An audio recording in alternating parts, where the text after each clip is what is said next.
Alright, hey all, Eli here. Today we're going to talk about Pokemon Bulk, specifically starting February 2023. And I think just as I started, there's a siren going on outside, so hopefully that calms down. But apparently someone's dying. This stream probably won't be too long, but I want to talk about an update with the year, specifically with MSRP price increases and about bulk selling. It's sort of a big deal. I haven't done an update in a while, other than a conversation I had on PK's channel. Because the bulk market is strengthening, and I think it's going to continue to strengthen. There are a few reasons for that. So if you all remember, a long time ago, bulk, really when Pokemon was at its low point, hit its peak at 6-7 cents a card or so you could offload it. And then for most of its history, bulk's been around 3 cents per card, but really during the height of Pokemon 2020-2021, the bulk market completely crashed, like really crashed to the point where many places didn't take bulk at all. And those that did offered like less than a penny, which is what I sort of started offering when I started with bulk. There's just simply too much product getting opened. And so first off, it's sort of interesting to think about the supply and demand side of bulk. Where is the supply coming from? Well, supply, of course, comes from people opening sealed product. Which makes sense, which means that if there's less sealed product being opened, there's less bulk to go around. Now, of course, there's the demand side of the equation too. How much do people want to fill out their sets? But I think that's actually one of the reasons why when you have fewer printed or fewer bought sets, the bulk might end up being more because there's just less bulk hanging around and people are still going to want to fill out their sets. And so proportionally speaking, maybe there's 10 times fewer cards printed 10 years ago. But there's probably not 10 times fewer people trying to fill out master sets, which is where people go. And at some point, it's just easier to acquire the last cards you need. So if you're only opening one booster box, for example, and there's any cards you're missing, you're probably going to go out and buy your singles. But if today it's normalized to open far more packs, and the type of people opening packs aren't necessarily people playing the TCG who are just going to buy singles to fill out their decks, that's probably one of the reasons that the bulk rate has gone down. But I think this is starting to change. Thank When Pokemon, I see your comment. Appreciate it. The love. But we're starting to see it change. And so as I mentioned, there were lots of people not taking bulk entirely. And recently I found, and by recently I mean maybe about a month ago, a large distributor level person who was taking a lot of my bulk at a decent rate. Higher than anyone on the internet's really offering. Now, part of that's the fact that I'm sending him consistent amounts of bulk, tens of thousands of cards every week that is circling through me, because what usually happens is people send me bulk, we'll go through it and pick out anything that's worth anything, and then the remainder, mostly cards worth really under 5 cents, we're going to go ahead and send off to the next bulk buyer. In this case, it's someone who makes, packs, random packs for people at his workplace. So we don't need those cards. He does. He doesn't care the value. He just needs to fill out these packs. So the prices has been increasing, but the really big thing we're going to see that we've been seeing so far is an increase in price over older bulk. Part of this is because there's just fewer sets being printed. If you see across the board, the prices of booster boxes gone up. Lost Origin's gone up from $90, $100 to now $140. Even Astral Radiance, which is really around $90 for a long time. I got a case of Astral for $90. Recently is now up to $120. Evolving Skies is, of course, through the moon. And so you're just having less product being opened. And so, of course, there's less bulk accompanying it, which is a big deal. Secondly, the older bulk, and what I mean is not actually old, but what I'm saying is early Sword and Shield block is going up in price because there's almost none of that being open today. So if you're looking at the original Sword and Shield set, rares nowadays, like regular non-holo rares, are up to about a quarter, which is much higher than really the most modern sets that are usually less than 5 cents to buy singles, and then really the holo rares are up to 60-70 cents, a lot of them. So you're having these huge rises among the older Sword and Shield block because they're out of print, much harder to find, and people, for whatever reason, probably because they're filling out their sets, new people coming in the hobby, who knows, are buying out these cards. So that's the first thing I've been seeing, is across the rate, both buy rates going up, and I've raised my own buy rate for bulk to be competitive. And then as well as that the sell rates have gone up on singles for low value cards. There are far fewer number of rares and holo rares nowadays that are selling for under 5 cents, especially on any set older than a year, which is a big deal because, as I mentioned, most non-holo rares were selling for less than 5 cents. Now the vast majority are selling for around 10 cents, and many of them more than that. Just look at Manaphy, for example. This is a big card, actually. Manaphy from Brilliant Stars. When it came out, was averaging around first 50 cents, and it dropped to around 20 cents when Brilliant Stars was sort of in its big peak. And now the Manaphy's are up to over $1.20 a piece, I think, selling. So it's just a huge rebound and a comeback. And so this leads into Scarlet and Violet. And so this is where I'm really thinking about my own bulk and my distribution, is that I am convinced that bulk is going to go up in price after the launch of Scarlet and Violet. The big reason is, of course, because Scarlet and Violet is going up in MSRP, and I think this is a big deal. So, you're going to have booster packs go up from $4 to $4.50. It's about a 12% increase. And I actually did a poll on my local Facebook group in Denver asking people, MSRP is going up.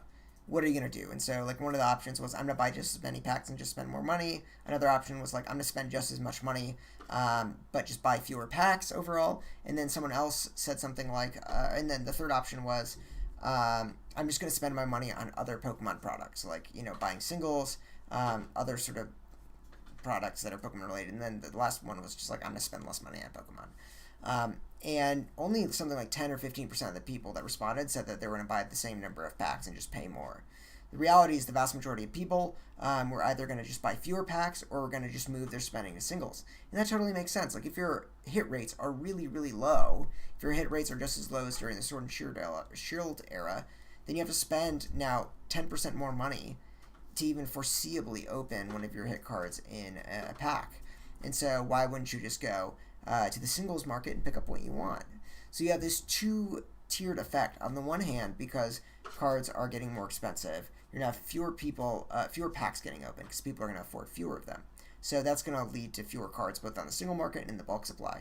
And second of all, you have this migration, right? You have these people that before were opening packs and now are going to be buying singles. So they're moving their money into the singles market. So you have this double whammy of less supply because less product is being open, and higher demand because people are moving into the singles market. And so that combination is almost certainly going to raise the price of bulk across the board, and singles too, for that matter. So I think that's a sort of big deal. Simply, Pokemon cannot continue selling the same number of cards when it's charging 10-12% more. People are, it's not going to sell 9 billion cards next year unless the hobby grows.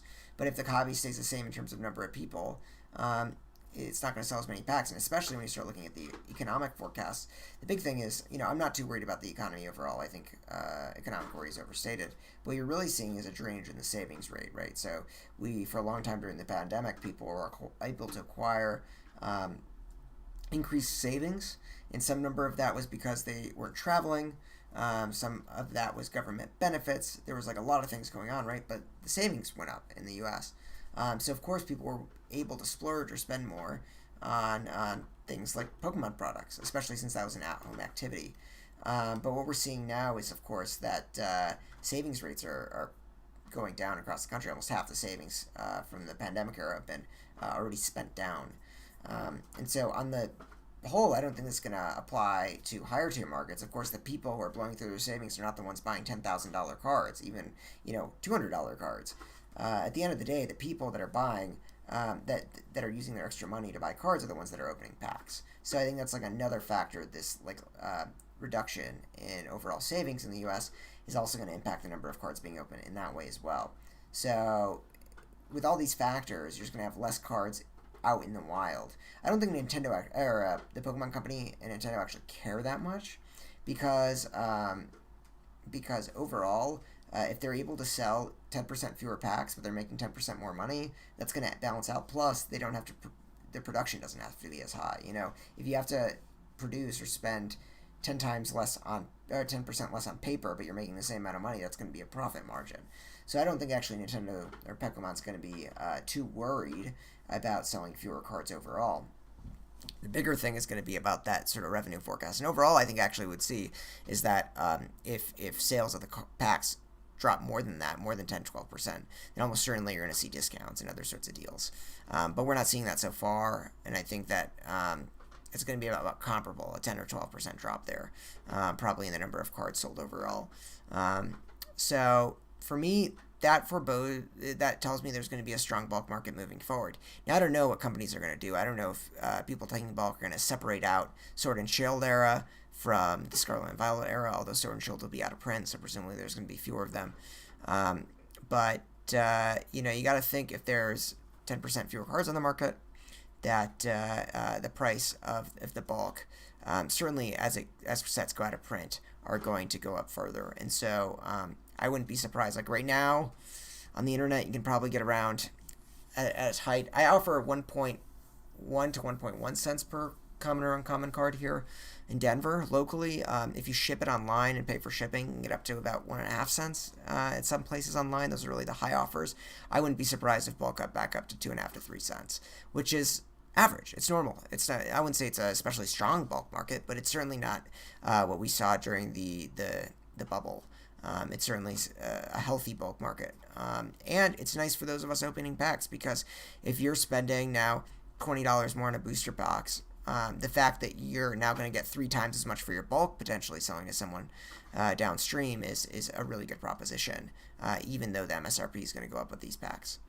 The big thing I'm really going to wonder about is what the packs are ultimately going to sell for, because I paid $110 per box for a pre-order of 2 cases, which I felt was fair.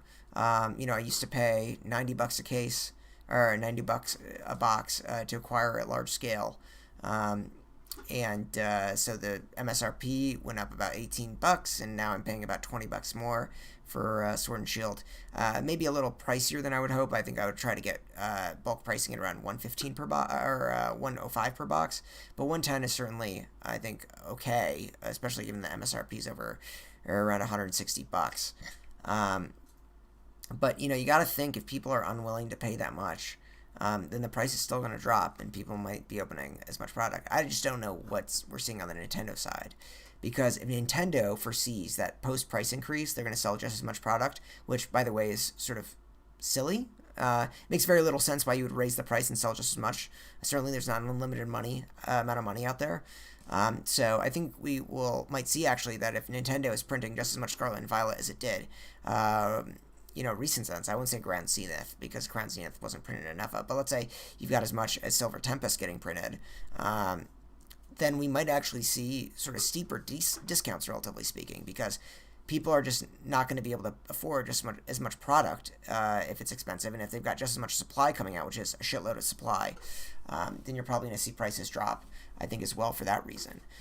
So across the board, it's a strong bulk market now, or strengthening now. It will be getting stronger.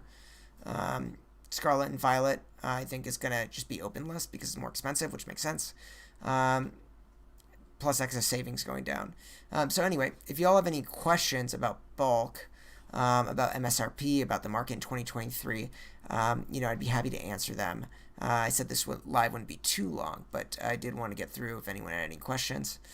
There was one other thing I sort of wanted to talk about, which is just general Pokemon market, which I don't talk about as much because I do a lot of bulk, but I will say that overall I found the Pokemon market to be strong, in that I am selling a lot of product on TCGPlayer still.